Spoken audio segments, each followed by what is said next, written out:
Hey guys, ഇതാണ് Honda NSX. ഹോണ്ടയുടെ ഒരു ഫ്ലാഗ്ഷിപ്പ് സ്പോർട്സ് കാറാണ്. 2 ജനറേഷൻസിലായിട്ടാണ് ഹോണ്ട പ്രൊഡ്യൂസ് ചെയ്തത്. ആദ്യത്തെ ജനറേഷൻ 1990s മുതൽ 2006 വരെയും, സെക്കൻഡ് ജനറേഷൻ 2016 തൊട്ട് 2022 വരെയാണ് പ്രൊഡ്യൂസ് ചെയ്തത്. ആദ്യത്തെ ജനറേഷൻ നോക്കുവാണെങ്കിൽ ഒരു rear mid engine real wheel ഡ്രൈവിലാണ് വന്നുകൊണ്ടിരുന്നത്. ഒരു നാച്ചുറലി ആസ്പിറേറ്റഡ് V6 എഞ്ചിനായിരുന്നു ഉള്ളത്.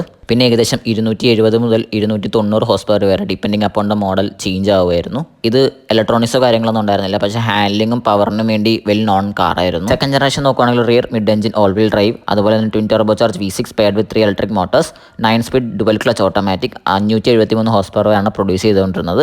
ഏകദേശം 0 to 100 എത്താൻ 3 സെക്കൻഡും ടോപ്പ് സ്പീഡ് എന്ന് പറഞ്ഞാൽ 307 km/h ആയിരുന്നു. ഡിസൈൻ നോക്കുകയാണെങ്കിൽ ഒരു മോഡേൺ കൂപ്പേ സ്റ്റൈൽ ജനറേഷനിലായിരുന്നു. അതുപോലെ തന്നെ അഗ്രസീവ് എയറോഡൈനാമിക്സും ഹൈബ്രിഡ് ടെക്സ് ഒക്കെ ഉണ്ടായിരുന്നു. ഇന്ത്യയിൽ ഇത് സെയിലില്ല, പുറത്തുനിന്ന് കൊണ്ടുവരേണ്ടതായിട്ട് വരും. ഏകദേശം 2 കോടിയുടെ അടുത്ത് വരും. പിന്നെ 2022 ഹോണ്ട ഇതിൻ്റെ പ്രൊഡക്ഷൻ സ്റ്റോപ്പ് ചെയ്തിട്ട് തുടങ്ങുമെന്ന് അറിയത്തില്ല. സോ നിങ്ങൾക്ക് എന്താ തോന്നുന്നത് വെച്ചാൽ കൗണ്ട് ഡൗൺ ചെയ്യാം. വീഡിയോ സ്നേഹിപ്പിച്ചപ്പോൾ തന്നെ ഫോളോ ചെയ്ത് വെച്ചോളൂ.